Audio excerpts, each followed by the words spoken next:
J'en étais sûr. J'ai vu ta tête que t'as préparé la vanne là. Ah putain. Et bienvenue dans ce nouvel épisode de Taisez-vous. Taisez-vous. Bah oui. Bah oui, comment Eh ça bah va tiens, salut. Bah ça va.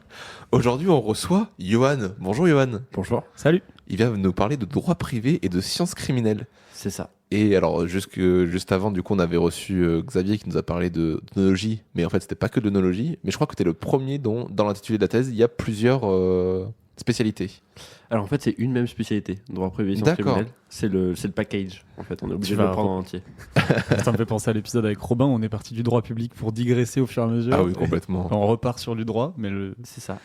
le versus quoi. Le droit privé, du coup, Voilà. Donc au lieu c'est qui s'oppose au droit administratif. au droit public. Au droit public, ouais. Dont on fait partie du droit administratif. J'ai retenu mes cours. Petite question avant de commencer, est-ce Ouais. que le droit privé s'entend bien avec le droit public? Pas trop. Pas trop. Non, je rigole. Mais avec Petite Robin, je vanne. crois que ça va. Ça va. Oui, et puis nous ça va parce que mon centre de recherche, il est juste en dessous du centre de recherche au droit public. On est dans le même bâtiment, donc on Ah, se droit, on se tolère. C'est plus sympa déjà. Petite guéguerre. C'est la guéguerre entre le 8e et le 7e étage, donc ça va. Bon, comment ça va, Johan? Ça va, très bien. Très bien. Ouais. C'est bien passé ma thèse en 180 secondes. Oui, ça va. Un peu Déçu. déçu de pas Ouais, être ouais, en finale c'est régionale, normal. mais Non, non, c'était franchement, c'était super. cool, ouais. Mm. Il y a une très bonne ambiance, on s'est très bien entendu, c'était intéressant. C'était vraiment. Il y avait très, l'air très d'avoir bon une cru. bête d'ambiance, ouais. Ouais, C'est ouais, vrai ouais. que. Genre, j'ai dégoûté de ne pas pouvoir avoir eu une accréditation. Ben. Mais peut-être l'an prochain. Non, ouais, il y avait vraiment une super ambiance, pardon. Ok. Donc, du coup, tu vas nous parler de sciences criminelles. Ouais, enfin de droit et de sciences criminelles. Qu'est-ce que c'est, du coup, les sciences criminelles? Alors, en fait, ce qu'on appelle les sciences criminelles, c'est tout ce qui gravite un peu autour du droit. Ok. Du droit pénal, moi plutôt pour ma part, donc tout ce qui va être psychologie, sociologie, criminologie, voilà, toutes les sciences qui gravitent un peu autour et qui en participent.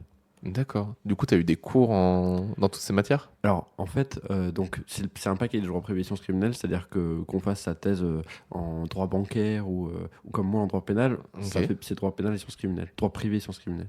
Ok. Mais par contre, moi j'ai fait un master de criminologie, du coup, pour le coup, carrément. J'ai eu des C'est cours de vraiment psychologie, le master trop stylé, quoi. J'ai fait un master en criminologie. À chaque fois, plus on avance dans le master, dans la thèse et tout, tu fais oh mais ces matières sont hyper intéressantes. C'est mieux que maths. Mais c'est terrible parce que moi, vraiment, genre, j'ai genre un BTS audiovisuel, tu vois. Je dis, c'est cool, c'est cool. Il a un mais master en droit. un master en vrai. criminologie. Ah oui, criminologie directement. Mais en fait, c'est droit pénal, parcours criminologie, quoi. Ok. Ouais, qui est appelé criminologie, du coup. Comme c'est un peu long, on résume ma criminologie et c'est stylé. Voilà, C'est exactement. C'est comme moi, je dis pas j'ai un BTS dans l'audiovisuel, je dis je travaille dans le cinéma. Dans le cinéma. Non, parce que je suis pas né dans les années 80. Ah oui, donc, c'est vrai. En quoi ça consiste du coup la criminologie? Tu l'as un peu dit, mais. Alors en fait, c'est vraiment l'étude du crime par voilà, toutes les sciences dont je parlais, dont le droit fait partie en fait. Finalement, Mhm. le droit c'est une des approches du crime, mais pas la seule. Ouais.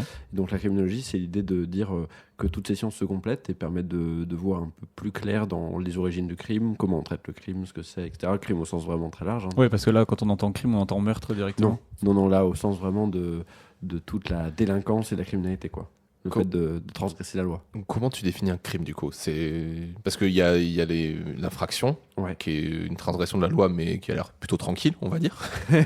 Et à quel moment Juste une amende. on désigne que c'est un crime du coup? Alors, en fait, en bon juriste, les crimes sont des infractions. Donc, l'infraction n'est pas forcément tranquille. En fait, l'infraction, c'est effectivement le seul fait de transgresser la loi, le seul fait de faire ce qui est marqué dans un texte comme étant interdit. Et ensuite, normalement, on les différencie en trois catégories. Les contraventions, qui sont les moins graves, voilà, celles qu'on ne traverse pas au feu vert, enfin au feu rouge, Oui. voilà. Les délits, il y a le vol, choses comme ça. Et les crimes, où là, c'est la cour d'assises, là, c'est le niveau le D'accord. plus important. Il y a 3 steps en fait. Ouais, c'est ça, exactement. Et à chaque fois, hein, pas le même tribunal, pas le même juge, pas les mêmes sanctions, etc. Les crimes, on est sur de l'emprisonnement, des. Ouais, en fait, Financier, les contraventions, on n'est que sur de l'amende. Les Ouais. délits, amende et emprisonnement jusqu'à 10 ans. Ok. Et les crimes, c'est 15 ans, 20 ans, 30 ans ou perpétuité. Ah ouais, c'est vénère. Ouais. Ok. Donc toi, tu travailles sur des délinquants. Alors, un peu tout ça, ouais, du coup. en Ok. fait. Ok.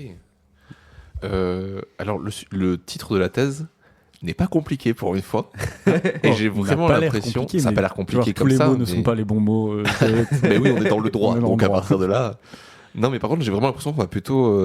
Donc le titre de sa thèse, c'est Fichier de police et de justice et liberté fondamentale. C'est ça. J'ai plus l'impression qu'on va faire du débunkage que vraiment de l'analyse de mots, tu vois. J'en parlais parce Ouais, que c'est par rapport à ce que tu disais pendant ton passage à ma thèse en 180 Oui. secondes. Ouais. Ce que tu voulais dire peut-être. c'est parce que moi au début quand j'ai lu ça, j'étais plus en mode mais j'ai l'impression que tu es là pour nous dire de sortir du vrai du faux de ce que tu disais, donc c'est pas du complot dont on va parler. Non, complètement. Bah, c'est un peu l'idée. Effectivement, on va parler de fichage, donc on va quand même parler de surveillance, de fichiers S, de tout ce qu'on entend, mais de manière juridique et en démystifiant un peu quoi. Qu'est-ce que c'est un fichage? Alors, en fait, un fichier, tout simplement, c'est un ensemble d'informations, de données, qui sont récoltées sur des personnes ou sur des actions ou des objets même. Et là, moi, je m'intéresse, en fait, c'est pas précisé dans le titre de ma thèse, mais à un certain nombre de fichiers qui sont ceux qui sont gérés par l'État. Du coup, parce qu'un fichier, on peut tous en avoir. En fait, je peux faire un fichier de n'importe quoi, des plantes dans mon jardin ou des DVD que j'ai dans ma maison. Ça m'intéresse pas pour ma thèse. Ah bon? Les plantes t'intéressent pas? Tu veux pas avoir mes fichiers de toute ma collection de CD et de DVD? C'est pourtant très intéressant. Et donc toi, tu récoltes les fichiers que sont faits par l'État. Donc par l'État, t'entends la police. Alors c'est ça, du coup, en fait, donc, parmi ces fichiers qui sont faits par l'État, j'intéresse à une catégorie encore plus spécifique, ouais, donc qui sont les fichiers de police et de justice. Ok. Donc en fait, tous les fichiers qui sont utilisés par les enquêteurs, les forces de l'ordre dans les enquêtes, dans leur action au quotidien, et par les magistrats, donc les juges et procureurs lorsqu'ils jugent, et même dans l'après, dans la peine en elle-même, les fichiers par exemple des détenus, des prisons, d'accord. etc. Voilà. Tous les fichiers qui rentrent dans ce cadre-là. Est-ce que, juste pour avoir une échelle de... pas d'importance, les termes sont très mal choisis, mais est-ce que tu travailles, par exemple, est-ce que les fichiers auxquels tu as accès ou sur lesquels tu vas travailler ou ta thèse porte sur, est-ce que, par exemple, la police municipale ou des trucs un peu moins impressionnants que les enquêteurs et tout, travaillent avec aussi? Oui, carrément. Ok. Parce qu'en fait, c'est mon sujet, c'est à la fois ce qu'on appelle... Alors là, il faut faire une distinction en droit assez importante Ok. entre la police administrative et la police judiciaire. En fait, la police administrative, c'est la police municipale, par exemple, mais c'est aussi le renseignement, c'est tout ce qui ne traite pas directement avec des infractions qui se sont produites, mais qui est plutôt dans soit le maintien de l'ordre, soit la prévention des infractions, cette idée-là. Ok. Et la police judiciaire, par contre, c'est une fois que l'infraction est commise, comment on recherche l'auteur, on trouve les preuves et on poursuit l'auteur C'est un ensuite. peu plus actif, comment dire C'est ça. En caricaturant, c'est un peu préventif et, Ouais, voilà, c'est ça. et curatif, quoi. Ok. Et après l'infraction. C'est très administratif du coup le judiciaire plutôt. Du coup, en fait, le préventif, c'est administratif, et le judiciaire, c'est le curatif. Parce que du coup, l'administratif, c'est quand il n'y a pas D'accord. d'infraction qui est encore commise. Ah ok. Donc on est dans vraiment le maintien de l'ordre public. Voilà. Quand les policiers interviennent juste pour encadrer une manifestation, par exemple, c'est de la police administrative. Mais ça a dès été qu'il se géré passe- en amont, en fait. Ouais, voilà. D'accord. Mais par contre, dès qu'un manifestant lance une pierre, je sais pas, ou commet une infraction, les mêmes policiers en fait deviennent de la police judiciaire. Ok, en faisant ils ont deux casquettes, en fait. Ils ont deux Ah casquettes, d'accord, oui, c'est exactement. pas dans la police, ils sont pas coupés en deux entre eux, ceux Non. qui font. Ok d'accord. Mais après, pour reprendre l'exemple de Jean avec la police municipale, par exemple, ils sont avant tout là pour faire de la police administrative. Ok. C'est-à-dire que dès que ça devient judiciaire, ils appellent la police nationale. En Ouais, fait, c'est ça, c'est pas la même qui- intervention. Non. Ok. Mais la police nationale peut faire de... Exactement. Ok, c'est bon. Ok. Donc fichier de police et fichier de justice. Ouais. C'est les mêmes fichiers qu'ils ont ou Alors, ou il y a une différence entre les deux. Alors, c'est une super bonne question. C'est une question que je me suis posée au début de ma thèse, que je me pose en fait toujours. Attends, juste te coupe, t'es en combienième année? En troisième année. Troisième année, ok. Mais du coup, qui n'est pas la dernière année. Ouais. Oui, En bah, droit, En droit, ça dure un peu. Ça dure un peu plus. Ouais. ça dure 5 ans, virgule 9. J'ai appris. C'est la moyenne, ouais. 5,9, ok. La moyenne à l'école doctorale de Bordeaux, quoi. Ok. Mais après, la tendance, c'est quand même de réduire les durées. Voilà, Ouais. Il faut faire le moins possible, évidemment, mais c'est souvent un peu plus long, quoi. Ok. Et du coup, je me souviens plus tout à fait. Tu te disais par rapport Est-ce que c'est la le même distinction. fichier entre la Ah oui, police entre la police et la justice. Donc oui, c'est une question que je m'étais posée. Et en fait, globalement, non, les fichiers sont différents. C'est-à-dire que les policiers travaillent avec des fichiers qui ne sont pas les mêmes fichiers lesquels travaillent les juges. Mais du coup, ça pose un problème de justement comment tout ça communique. Ouais. Parce que l'enquêteur qui va mener donc toute sa petite enquête et ensuite qui va confier le dossier à la justice, il faut bien qu'ils puissent communiquer aussi dans leurs fichiers. Et ça, justement, comment ça se passe, c'est pas forcément simple, quoi. Donc, Est-ce que c'est dans les transferts des fichiers, c'est là où on a le cliché hollywoodien des bandes noires sur les trucs à pas lire? il peut y avoir ce qu'on appelle du caviardage, c'est-à-dire D'accord. le fait alors en droit on dit canceller en fait des parties d'un acte. Ok. Ce qui peut arriver et ce qui d'ailleurs est une partie importante aussi de ma thèse. lorsque le renseignement, donc en fait, si vous avez vu le Bureau des légendes par exemple, voilà. Il faut que je regarde, ça a l'air vraiment très bien. Ah ouais, non, c'est vraiment très bien comme série. Mais ça illustre très bien le travail dans des services de renseignement. Donc, la DGSE dans le Bureau des légendes, mais il y a l'équivalent intérieur qui est la DGSI. Et en fait, eux, donc, ils sont dans la police administrative. Ils ont des fichiers. Ils peuvent tenir comme ça des fiches importantes sur des individus. Et si jamais c'est judiciarisé, donc c'est-à-dire que cet individu qu'on suivait pour terrorisme, par exemple, tout d'un coup passe à l'acte ou il est poursuivi, la DGSI ou DGSE va transmettre une partie de ces informations à la justice, mais pas tout, parce qu'elle ne peut pas tout transmettre, parce qu'il y a une partie secrète, etc. Et c'est là où elle va justement canceller une partie des actes ou transformer en ce qu'on appelle des notes blanches. En fait, les notes blanches, c'est les informations, mais sans comment ils les ont obtenues, ce qui est très problématique d'un point de vue de la justice, parce que voilà, ils peuvent pas dire comment ils les ont obtenues, quoi. Ils ont peut-être transgressé la loi en les obtenant aussi, quoi. En tout cas, ils n'ont pas forcément transgressé la loi, parce que maintenant, ils ont pas mal de pouvoirs, mais en tout cas, ils ont utilisé des choses qu'ils ne veulent pas qu'on sache comment ils l'ont fait, quoi. Ça pose pas un problème au niveau de l'intégrité pour les juges, du coup ? Si, carrément. C'est pour ça que, juridiquement, les informations que donne la DGSI ou la DGSE n'a pas plus de valeur, en fait, qu'un témoignage de toi dans la rue qui assiste à quelque chose. Pour éviter justement qu'on se fie trop. Mais après, ça reste dans la tête du juge. Donc, Moi, j'ai une petite question. Vas-y. Du coup, dans ta thèse, tu vas t'intéresser... Enfin, la question, ça va être un peu... quel est le but ? Mais en gros, tu vas t'intéresser à qui dans ton sujet de thèse ? Est-ce que tu vas t'intéresser principalement... Ou à quoi ? Est-ce que tu vas t'intéresser uniquement aux fichiers ? Alors, je me doute que tout est lié, mais est-ce que tu vas t'intéresser plus spécifiquement aux fichiers ? Est-ce que tu vas t'intéresser à ceux qui créent les fichiers ? Est-ce que tu vas t'intéresser à ceux sur qui sont les fichiers ? Est-ce que c'est un global comment tu gères ça, en fait ? alors en fait, c'est un peu tout ça. Ok.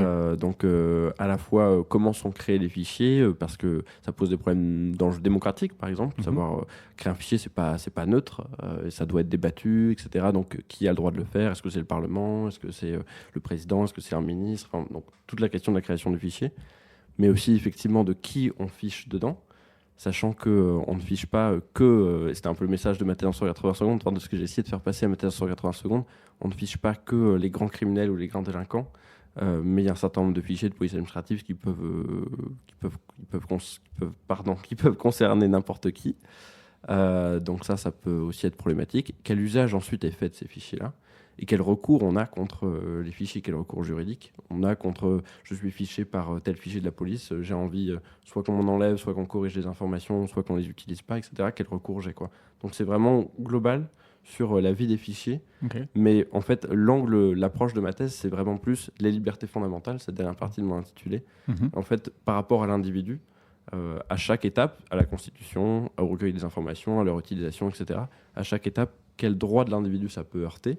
Et du coup, quelle protection il a par rapport à ça, quoi. Ok, ouais, c'est en gros, où sont ces libertés, où sont-elles supprimées ? Enfin, ou atteintes, ouais, atteintes. c'est ça. Ok. Est-ce qu'on est tous fichés alors ? Oui. C'est ce qui me semblait. Il y a une grosse goutte de sueur. Oui. Non. Oui, mais alors il y a... En fait, Mais c'est pas nouveau. Non, C'est ça. c'est pas nouveau. Et puis surtout, il y a fichier et fichier. C'est-à-dire qu'en fait, si vous avez un permis de conduire, ce que je dis en mettant sur 80 secondes, si vous avez un permis de conduire, vous êtes fiché, en fait. Bah oui. Puisqu'il y a un fichier national des permis de conduire. Donc, par définition, voilà, T'es fiché, voilà. Vous êtes dedans. Même chose si vous avez un passeport ou même une carte d'identité. En fait, il y a un fichier national des titres d'identité, donc vous êtes dedans. Après, évidemment, là tout de suite, il n'y a pas d'atteinte immédiate à vos droits, juste sur le fait qu'on ait votre nom. Mais si par contre on utilise ce fichier et que ce fichier, par exemple, a vos empreintes digitales, là, ça peut commencer déjà à devenir un petit peu plus problématique. Et puis, sur les fichiers même de la police, au sens où on l'entend classiquement, des enquêtes, etc., il n'y a pas forcément besoin d'avoir commis une infraction pour être dans le fichier. Le simple fait d'être soupçonné d'une infraction, même si vous ne le savez pas, c'est-à-dire que même si un jour, un service de police de Bordeaux s'est dit « Tiens, est-ce que Jean n'aurait pas commis une infraction ?» Mais finalement, on s'aperçoit très vite que non, donc Jean n'est même pas convoqué, mais il est dans le fichier comme ayant été soupçonné pour cette infraction-là. Ok. Je sais que j'avais pendant un temps une envie de documentaire sur les traumas de guerre dans l'armée. Et quand j'en ai parlé à des gens du milieu, ils m'ont dit sache déjà que dès que tu vas vouloir commencer ça, tu vas être fiché direct. C'est-à-dire qu'en fait, il disait tout ce qui se touche de près ou de loin à l'armée, toute personne qui touche de près ou de loin à l'armée est directement fichée parce que c'est vraiment ultra sensible comme endroit et s'il y a une moindre perte d'information, il doit absolument retrouver qui c'est. Parce qu'il y a énormément de classés confidentiels et tout ça. Donc Oui. ça m'a refroidi sur l'idée de faire un documentaire. J'ai dit, je vais attendre un petit peu. Et du coup, quel est le but? En gros, c'est de... là, je parle pour toi, mais tu vas me corriger. Je pense. Vas-y. Le but, du coup, c'est de veiller un peu à l'intégrité et au respect de nos libertés fondamentales.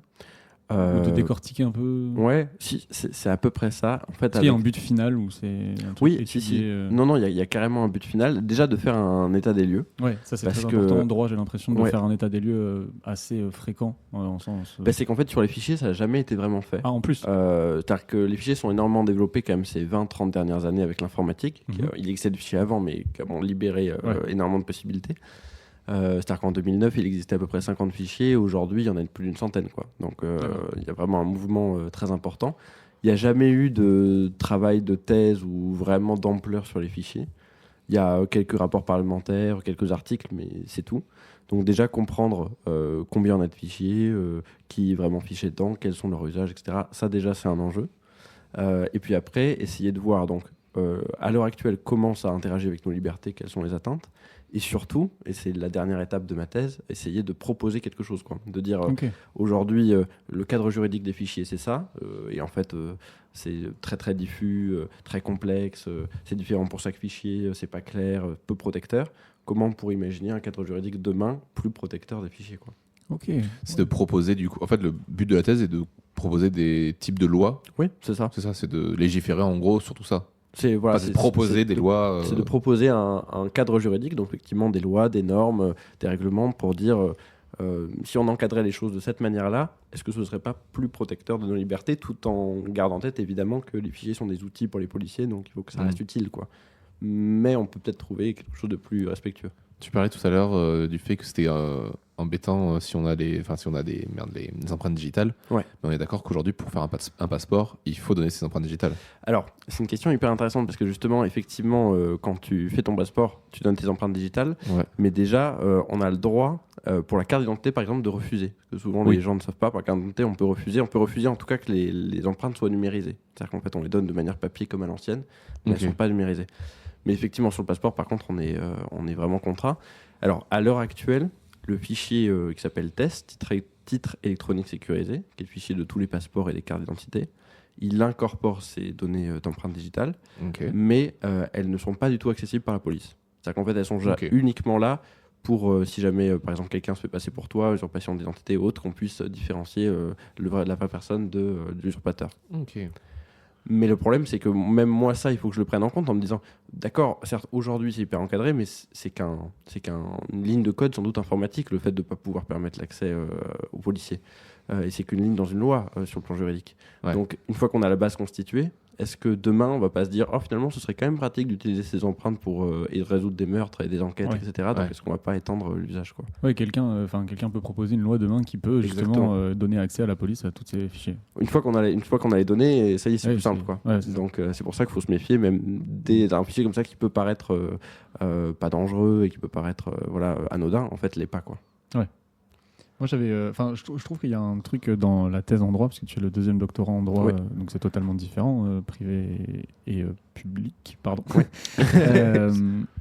Mais je trouve que c'est intéressant de voir les thèses en droit, un peu comment elles fonctionnent, et j'ai l'impression qu'il y a un point commun avec, là, il faut se poser la question, parce que ça fait longtemps où personne ne s'est jamais posé la question de ça. Donc on va faire un gros état des lieux, tu me dis si je me trompe. Non, c'est ça. Un gros état des lieux, et ensuite on va proposer quelque chose qui va simplifier, en gros simplifier le tout et protéger la population, les citoyens en fait. C'est un peu le but des thèses en droit en gros, c'est faire un gros, pas toutes, mais un gros état des lieux et puis après recentrer le problème, le simplifier et protéger un peu les... Oui, les- c'est ça. Parce qu'en fait, je pense que le but d'une thèse en droit, c'est d'améliorer le droit, en fait. Ouais.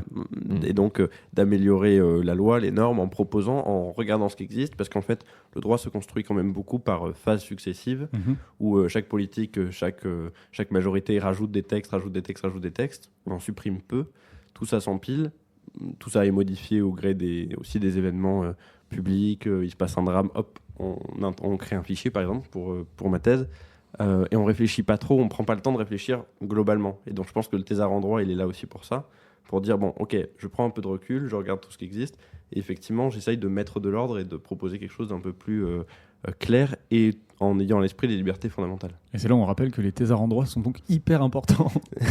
On se doute pas, non mais c'est vrai quand on est quelqu'un qui s'est jamais bien intéressé à ce qu'est une thèse, même au droit, on se dit, quand on découvre la thèse, on se dit pas qu'il y a des thésards en droit, mais en même temps, s'il n'y avait pas de thésard en droit, il n'y a pas de fonction précise qui s'occuperait et qui s'intéresserait à ça pendant 3-5 ans. Donc je trouve ça hyper important. Et En fait, les thésards en droit, ils sont thésards et agents d'entretien. ils veillent un peu à nos sécurités et à nos libertés fondamentales. C'est ça, c'est beau. C'est bon. Je savais pas que tu faisais ça. Ouais, c'est vrai que ça parlait aussi de ce qu'il disait Robin la dernière fois, c'est que tu as l'impression qu'ils font aussi vraiment du tri et de l'évacuation, genre en mode bon ben là Ça sert plus à rien. Ou ça sert mais pas bien. Là il y a trop de trucs, il faut qu'on trouve un système pour que ça soit plus rapide quoi. Ouais, c'est ça, et puis c'est aussi vraiment, je pense, prendre du recul pour montrer une trajectoire qui apparaîtrait pas forcément. Enfin, je vois par exemple sur ma thèse sur les fichiers, ce que j'essaye de montrer aussi, c'est comment ce développement des fichiers qui se fait par à-coup, parce que c'est utile sur tel domaine ou tel domaine, en fait, il est en train de transformer l'enquête en elle-même et le droit en lui-même. Parce qu'en fait, on passe d'une logique où on raisonne, il y a cette tendance où on passe d'une logique où on raisonne uniquement pour une enquête en faisant une enquête de voisinage. On a tous en tête des choses de séries ou de films, de manière classique. Aujourd'hui, avec le développement des fichiers, ça peut être tentant pour l'enquêteur de se dire je vais faire une recherche sur mon ordinateur, j'ai un délinquant sexuel sur telle zone, je cherche à peu près tel âge, etc. Prendre une liste de suspects et aller les interroger, au lieu de fonctionner par je trouve des traces, des indices, etc. Ouais. Et ça transforme l'enquête pénale. C'est une mutation en fait hyper importante, mais qui est déguisée, qui n'est pas pensée comme ça, et qui est déguisée, qui passe à travers la création de plein de petites normes et de petits trucs. Et c'est aussi le boulot du thésard de regarder un peu de haut et de revoir la trajectoire globale et de dire attention, là, si vous continuez comme ça, on va vers ça. Ok. Et comment se passe ta thèse ? Bien. Ouais. Non, ça va. Donc là, en fait, je commence juste à rédiger. Ok. Donc je suis à peu près dans les timings. Ouais. Puisque en fait, généralement, dans chaque thèse est différent, mais il y a un peu l'idée de se dire en droit, on se laisse 2 ans de recherche, justement pour mener cet état des lieux, lire. Parce que je disais tout à l'heure qu'il y avait une centaine de fichiers, ça veut dire qu'il y a une centaine de normes, il y a une centaine de lois ou de textes ou de règlements. Quand tu dis une centaine de fichiers, c'est une centaine de types de fichiers. Une centaine de fichiers différents, en fait. C'est-à-dire que par exemple, il y a un fichier, national des auteurs d'infractions terroristes, ça c'est un fichier, voilà. Donc il y a une centaine de bases de données, en fait. Okay.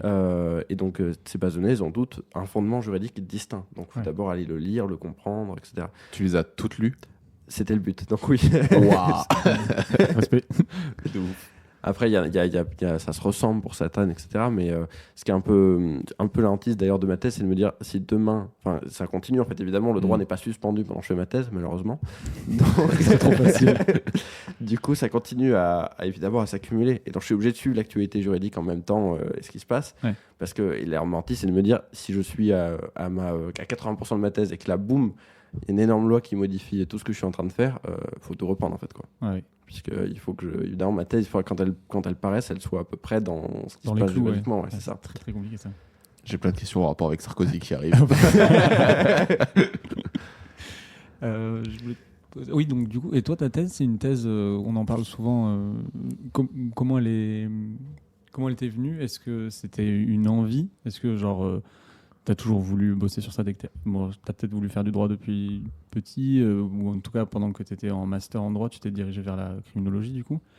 Est-ce que c'est toi qui as décidé de ton sujet ? Est-ce qu'on t'a proposé un sujet ? Est-ce que t'as dû passer un concours pour avoir une bourse ? Est-ce que c'est financé ? On aime bien parler un petit peu de ça pour savoir. Ouais, carrément. Donc, je pense que le droit, pour le coup, c'est quelque chose qui m'a tout. C'est impossible de dire toujours plus, mais en tout cas, voilà, quand t'étais petit, depuis longtemps. Non, mais je me souviens d'un stage en 3e au Palais de Justice, par exemple, où ça m'avait. Depuis la 3e au moins, quoi. Ouais, c'est ça. Mais je voulais être magistrat, je voulais être juge. Je suis rentré en fac de droit en me disant, je veux être magistrat, je veux être juge.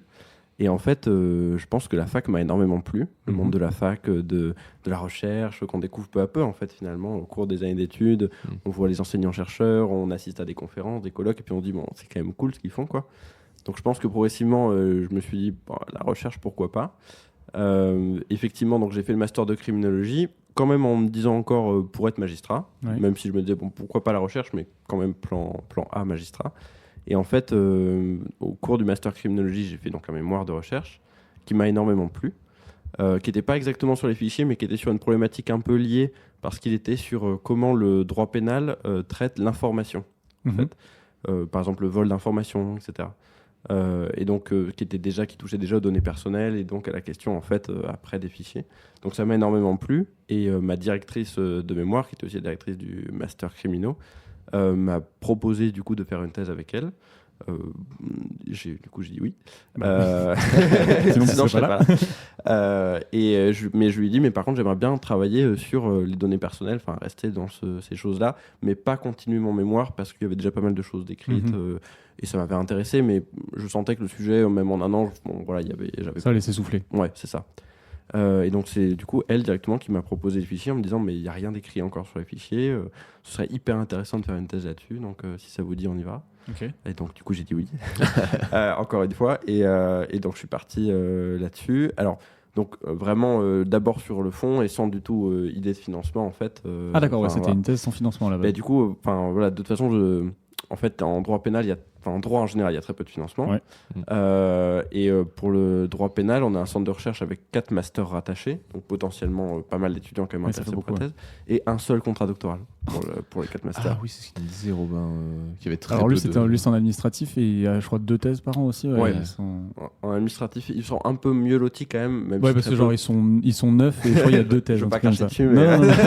Parce que personne veut faire de l'administratif, tu peux le dire aussi. Effectivement, mais parce que eux, ils ont 2 masters et 2 contrats doctoraux, du coup. Voilà. Mais donc nous, on a un seul master un seul contrat doctoral pour 4 masters. Et donc il s'est trouvé que voilà, par le cheminement pour décider du contrat, je ne l'ai pas eu. Mais bon, c'est pas grave. J'ai continué. Et puis je me suis dit que ça me donnait l'occasion de faire plein d'autres choses à côté. Et ce qui est vrai. Je suis chargé de TD, du coup. T'es chargé de TD aussi. Bon, en droit, quasiment tout le monde. Et c'est super, hein, c'est une super expérience. Ouais, c'est ce qu'il nous disait, vraiment, être chargé de TD. On a reçu quelqu'un en langue, un professeur d'anglais en fait. Enfin, pas un professeur, un enseignant, qui fait sa thèse en anglais et du coup qui donne des cours. Et Robin, lui, il était chargé de TD aussi. Il disait, c'est vraiment la partie du travail genre, qui est vraiment trop cool aussi. Quoi. Bon, à part les copies. Ouais, c'est ça, sauf les copies. mais sinon, oui, franchement, c'est très chouette. Surtout que j'ai de la chance de faire des TD en Master 1. Ah, donc c'est hyper intéressant parce que pour le coup c'est des gens qui sont hyper investis. Ouais, complètement. Ouais. Et la question qu'on a posée du coup aux autres chargés de TD, c'est est-ce que du coup tu as posé des questions en rapport avec ta thèse? Est-ce qu'il y a certains étudiants qui t'ont fait relever des points de ta thèse que tu n'avais pas pensé, auxquels tu n'avais pas pensé? Pas directement, je pense. En discutant avec eux. Parce que oui, plus alors déjà parce que c'est difficile de rattacher les fichiers à des matières véritablement d'enseignement en master, en master 1. Après, j'ai fait du droit de la peine, qui concerne quand même un petit peu les fichiers, parce que je disais tout à l'heure qu'il y avait des fichiers à l'étape de la peine pour les détenus, etc. Donc ça m'arrive de les évoquer. Ça m'arrive du coup qu'on en discute un petit peu avec les étudiants et c'est toujours hyper intéressant comme échange. Après, ça m'a pas directement donné des idées pour ma thèse, mais c'est toujours hyper intéressant de discuter. Ok. Et t'as combien d'heures de TD c'est par semaine ou par mois, je sais plus. C'est par semaine. C'est par semaine, ouais. J'ai 3 groupes d'1h30. Ouais, c'est ça. Donc, ah ouais, c'est costaud déjà. Ça va au sens où j'ai de la chance en plus ce semestre là, parce je les enchaîne le jeudi matin de 8h à 13h. Voilà, c'est ça. Donc puis c'est sur Zoom avec le confinement. Ah ouais, donc, bon, l'avantage c'est que je gagne le temps de trajet, même si c'est pas terrible. Surtout que c'est à Pessac, la fac de droit. Mais non, franchement, ça prend pas trop de temps le fait de faire les TD. Ce qui prend vraiment du temps, c'est les corrections de copies, etc. Et la préparation. La préparation, ouais. Mais là, mon avantage en plus, c'est qu'en Master 1, il y a en fait pas énormément d'étudiants, du coup. Il y a beaucoup moins d'étudiants qu'en licence. Et donc, il y a pas, je suis pas dans une équipe de charré TD avec 10 charrés TD auxquels il faudrait se mettre d'accord, etc. Je suis seul charré TD de ma matière. Ah, donc tu gères. Donc, je me mets d'accord avec moi. Avec toi-même. Mais tant mieux pour toi. Donc, voilà. Et par rapport au fait d'être chargé TD, du coup, de faire sa thèse, donc on est d'accord, tu n'as pas de financement, tu es chargé TD. Être chargé TD, est-ce que ça suffit à... Alors là, c'est une question plus perso, donc si tu n'as pas envie de dire... Carrément. Est-ce que ça suffit à subvenir à tes besoins de vie? Alors, non. Puisque du coup, alors j'ai quand même de la chance au sens où moi je touche un salaire mensuel. Ce qui n'est déjà pas le cas de tous les charretiers TD. Ouais. Parce qu'il y a beaucoup de charretiers TD qui sont vacataires et du coup qui ne touchent leur paye qu'en février-mars pour le premier semestre et qu'en juillet, août, voire septembre pour le second semestre. Moi j'ai de la chance, je suis mensualisé parce que j'ai un contrat qui est pas un contrat doctoral mais qui est un contrat que pour les TD. Mais je touche 300 € par mois. Donc du coup, Oui. non, Du ça coup, suffit pas pour vivre. J'ai ma réponse, ok. C'est ça. Et comment on gère ça du coup? On essaye de faire plein de petits trucs à côté. Ouais. Mais ce qui, pour le coup, peut être une chance aussi parce que ça permet de découvrir plein de choses. J'ai fait des surveillances. Le premier année de thèse, j'ai même fait livreur des livreaux. Ok, ah ouais, mais carrément. Voilà, quand on a besoin ouais. d'argent. C'est génial. Et puis en vrai, c'était une expérience que je regrette pas. Bah non, faut pas. C'était quand même chouette. Et puis sinon, faire des surveillances, des petits cours particuliers, des trucs à droite à gauche qui permettent de gagner un peu d'argent pour compléter. Et au final, c'est pas si mal que ça parce que ça sort de la thèse. Ouais. Et je pense que ça déculpabilise aussi pas mal parce que en thèse, surtout sur une aussi longue durée, et que c'est un travail qui, par définition, on peut faire à toute heure du jour et de la nuit et sur lequel il faut s'auto-gérer. Et donc, le fait de ne pas être financé, je me dis, il y a des temps où c'est sûr où je suis obligé de travailler, mais c'est pas des temps perdus pour ma thèse, au sens où j'ai l'impression que j'ai des fois parfois plus d'idées lorsque je travaille pas sur ma thèse que lorsque je travaille sur ma thèse en fait. Parce que le fait de faire autre chose, de s'aérer le cerveau, je donne des petits cours de philo, des trucs à droite à gauche qui n'ont rien à voir avec la thèse, et ça c'est génial quoi, parce qu'en fait c'est là que ça revient. Je me demandais du coup, pour revenir un petit peu sur ta thèse,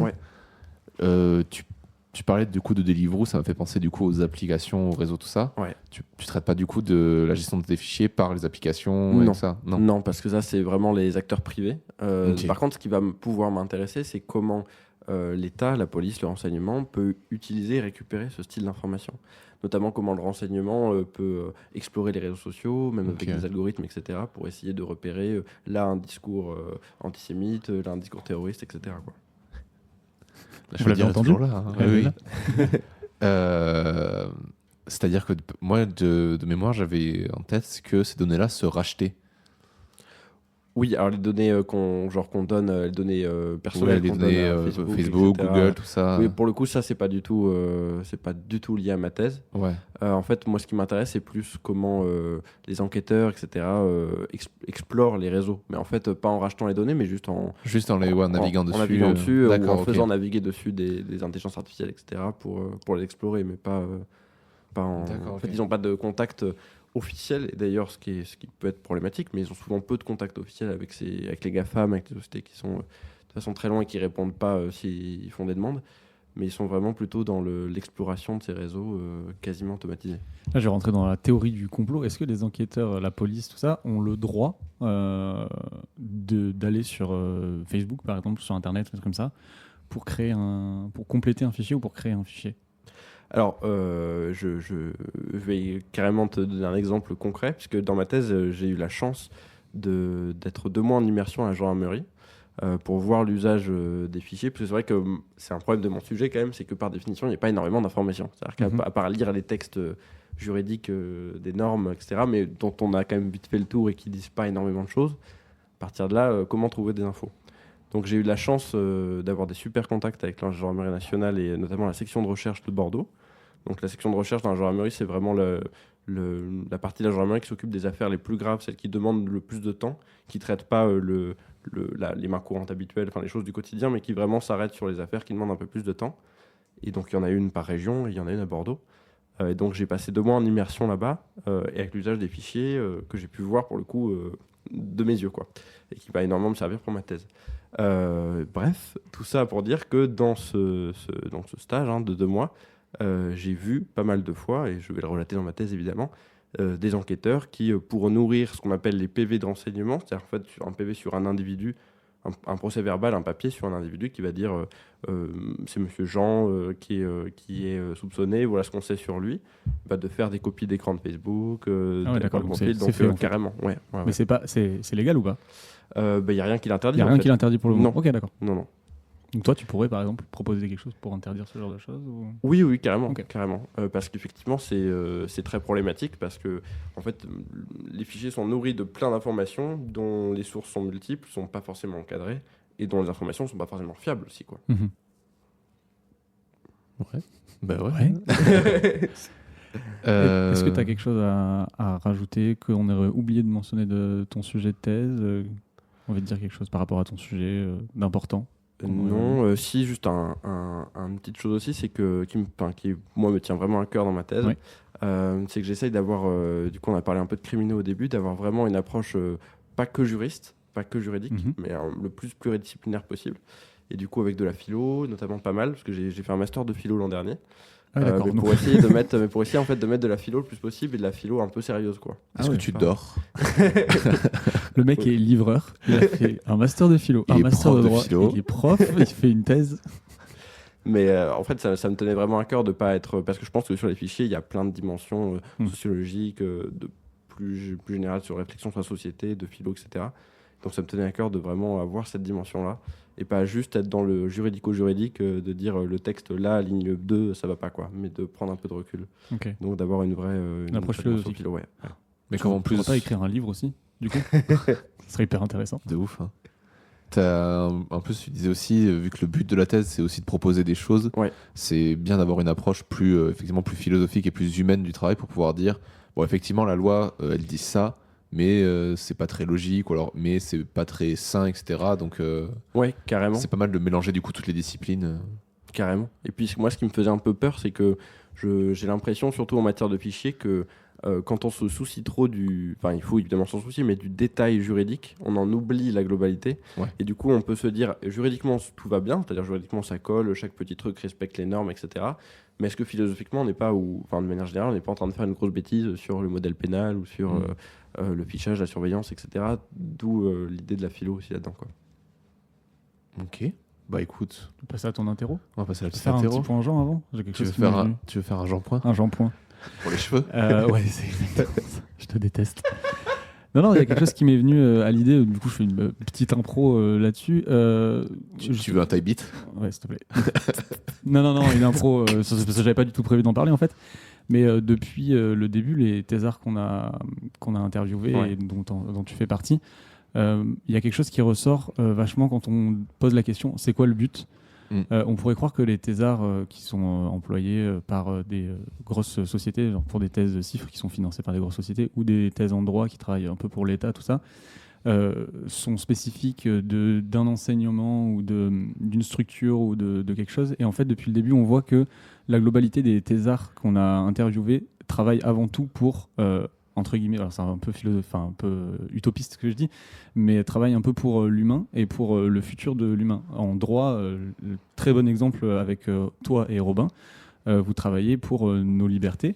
Vous faites un état des lieux de ce qui se passe. Là, on a reçu Xavier juste avant. Il fait un état des lieux sur l'agriculture et sur des méthodes un peu plus respectueuses de l'environnement. On a Laura qui a travaillé sur des maladies, Sur la dictologie, sur le ça. fait de travailler sur cette maladie qui est un peu nouvelle.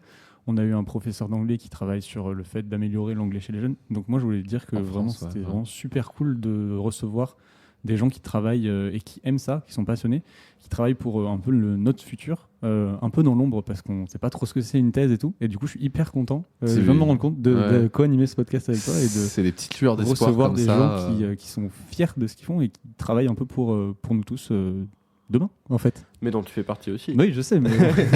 Mais moi, je moi, peux pas je me suis lancer des fleurs à moi-même. donc, Oui, mais toi, tu leur donnes la parole. C'est génial, en vrai. Mais moi, alors, moi, c'était clairement l'idée que je voulais. C'est que je sais pas vraiment beaucoup parce qu'en fait, je me suis rendu compte que récemment, que beaucoup de potes et de connaissances ont fait des thèses. Mhm. Et c'est, comme tu dis, c'est depuis que je fais le podcast que je me dis, mais en fait, ouais, vraiment, l'idée d'une thèse, c'est vraiment d'abord de penser le futur, en fait. Ouais. Et de penser le futur et l'humain. Et même à travers des sujets où on pense pas que c'est l'humain qui va être mis en avant, on arrive à voir que les thésards, ça les intéresse en fait. Mais je pense de toute façon, je pense que de base, il vaut mieux quand même être un petit peu passionné, tu vois, genre, comme on disait, pas forcément se vouer corps et âme à sa thèse, mais au Être moins livreur de Deliveroo à temps perdu. et prof de philo. C'est vrai que tu vois, on en a un tout petit peu parlé, mais tu as l'air de faire 1 milliard de choses qui te font aussi te détacher de ta thèse. Complètement, ouais. Ça, on en a pas mal parlé aussi. Ouais. Et qui au final aussi, parce que comme tu disais, genre finissent aussi par se faire réfléchir sur ta thèse. Et ça Je te trouve ça permet de libérer très ton cool. esprit justement de penser que à ta thèse, de revenir sur un truc plus sain et Exactement, ouais. d'être plus Et productif. qui n'a rien à voir avec le droit, c'est très bien. Ouais, c'est très bien. C'est ça. C'est vrai qu'on bouffe. Mais j'ai l'impression que c'est assez facile de se détacher du droit pour le coup. Oh, méfie-toi, tu dois te lever des fois et faire oh putain, Ça m'arrive. ça arrive. Ouais. Ah putain, il est 5h59 du matin, je n'ai pas le droit de sortir tant qu'il n'est pas 6h. C'est horrible. On va Bon. pouvoir passer à l'interro. On passe à ton interro. Et ben en vrai, tu sais que je flippe un peu. Ah bon? Ah ouais. Je vous dis, genre, le titre de la thèse n'est pas forcément très long, mais tout ce qu'elle en dit, par contre. Et tout C'est ce que la très personne complet. fait avec aussi. Ouais, c'est ça. Il t'a mis des bâtons dans les roues directement. De ce que j'en ai compris, c'est que tu travailles du coup sur les fichages donc de la police et de la justice. Et à travers en fait des questions des libertés fondamentales, tu vas du coup dresser un état des lieux de ce qui se fait aujourd'hui, analyser tout ça et dans un but de proposer du coup des lois et proposer pas forcément des lois, mais au moins proposer des solutions pour qu'il y ait pour que pour que tous ces fichages soient plus clairs et compréhensibles pour les gens. Ouais. C'est ça. Alors là, tu rajoutes à ce moment-là, s'il a oublié quelque chose ou s'il a Ouais. oublié quelque chose, c'est à toi de le corriger. Je vois que j'ai noté crime et peut-être que du coup c'était plus spécialisé. Non, Ouais, ok. Non, c'est vraiment intégralité des infractions. Donc, Ok. non, c'était en vrai. C'était globalement. C'était globalement très bien. Ouais. Bah, tu vois. Je suis content. Faut savoir que j'ai l'impression parce que depuis qu'on a fait celle de Laura où j'ai galéré, Ouais, ça va, parce que que en fait, j'ai une pression. j'en ai là. enchaîné 3 où j'ai réussi. Du coup j'ai pris la confiance et arrivé sur celle de Laura, Et t'as redescendu. j'ai un peu aussi. bégayé. Ouais. Donc du coup je revois mon niveau à la baisse, histoire d'être content quand je réussis. Cool. Et pour ça, du coup, tu fais du droit, mais tu fais aussi de la philosophie, C'est de la ça. sociologie, pluridisciplinaire, tout ça. Ok. C'est toi qui as décidé de faire de la philosophie en plus ou c'est quelque chose qu'on t'a proposé? Non, en fait, c'est qu'à la base, j'ai fait une licence de droit philo, en fait. Donc, dès D'accord. le début, c'est pour ça que j'ai fait à Lyon, du coup, avant de venir à Bordeaux. Et la philo m'a toujours beaucoup intéressé. C'est pour ça que je m'étais toujours dit, si je fais de la recherche en droit, il faut pas que ce soit qu'en droit. Il faut qu'il y ait de la philo, il faut qu'il y ait d'autres choses. C'est pour ça aussi que j'ai fait le master criminaux, parce que justement, le master criminaux n'était pas qu'un master juridique, mais avec vraiment des enseignements d'autres disciplines. Et j'ai continué dans la thèse dans cet esprit-là, quoi. Trop bien. C'est fascinant. À savoir du coup qu'il existe un Discord sur lequel vous pouvez du coup venir retrouver la thèse de Johan et sur lequel tu pourras éventuellement nous inonder d'informations au fur et à mesure qu'elle avance. Est-ce qu'il y a des trucs. Attends, juste avant, je te Euh, recoupe. Est-ce que tu as des informations confidentielles dans ta thèse? Non, le but Non. ça va être justement de pas parce qu'il existe. Enfin, j'ai un peu menti tout à l'heure en disant qu'il n'y avait pas de thèse sur mon fichier, puisqu'il en existe une seule, mais qui était classée confidentielle. D'accord. Voilà, qui a fait toute une histoire d'ailleurs. Je sais pas si Sympa. les internautes pour retrouver très vite, mais en fait, il s'est rendu compte qu'elle était confidentielle parce qu'elle était plagiée à 90%. Vous trouverez assez vite sur internet Aïe, en aïe, aïe. tapant thèse fichier de police la thèse dont je veux parler.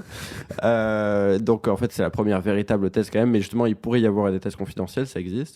Mais moi, le but, c'était vraiment de faire un truc orienté quand même, juste pour faire avancer le débat public, donc je ne me voyais pas faire quelque chose Ok. qui soit confidentiel. Quoi. Pardon, je te laisse reprendre sur le Discord. Non, mais voilà, mais écoutez, pour avoir toutes ces informations sur le Discord, Johan, tu es le bienvenu dessus. Avec plaisir. Si vous avez aimé ce podcast et que vous avez d'autres questions à nous partager, n'hésitez pas non plus. Il faut que ça reste pertinent. Il faut que ça reste pertinent. Ne Et- nous inondez pas de questions qui n'ont aucun sens. Arrêtez de demander à Johan si c'est complotiste ou pas. Voilà, si le podcast vous a plu, vous pouvez le partager, vous pouvez mettre 5 étoiles si vous êtes sur Apple Podcast, vous abonner, tout ça. On Likez est, en masse, s'il vous plaît. Voilà, on est sur Spotify, Deezer, Apple Podcast, YouTube, tout ça. J'ai vu que sur Apple Podcast, il y avait une moyenne de 5 étoiles pour Oui, l'instant. parce que je suis le seul à avoir mis 5 étoiles. Mais C'est si on reste encourageant. à 5 étoiles, je suis content. Il y a plein de podcasts qui le font, donc pourquoi pas nous. Bah Puis oui, après, bien si on a 4,9, je vais pas me plaindre non plus. Non, ça va. Donc voilà, n'hésitez pas à faire tout ça. Qu'est-ce que j'ai oublié de Vous dire? pouvez nous suivre sur Instagram Voilà, aussi. Vous on est pouvez sur nous- Facebook et Instagram. Si vous êtes un thésard et que vous avez envie de parler de votre sujet, n'hésitez pas à venir nous en parler. Même si vous sentez que vous n'allez pas être très à l'aise, on vous mettra très à l'aise. Ça va, Johan, on n'a pas été trop terrible avec Bon, toi. ça va, ça. Si Ça vous pouvez va. me détacher juste. T'inquiète, ça va le faire. Parce que ça, c'est une infraction aux libertés fondamentales. Donc, et voilà, oui, n'hésitez pas à venir. Vous pouvez nous contacter sur Instagram. On est très souvent dessus. Oui, Enfin, moi en tout cas. je vais essayer Sur de le faire une Discord petite story, aussi. Si vous voulez nous contacter sur le Discord, j'y suis à peu près tous les soirs jusqu'à très tard. Donc voilà. là. Voilà. À très bientôt. Merci beaucoup, Johan, d'être venu. Merci à vous. Johan. Voilà. Salut Jean. À bientôt. À la prochaine. Allez, ciao.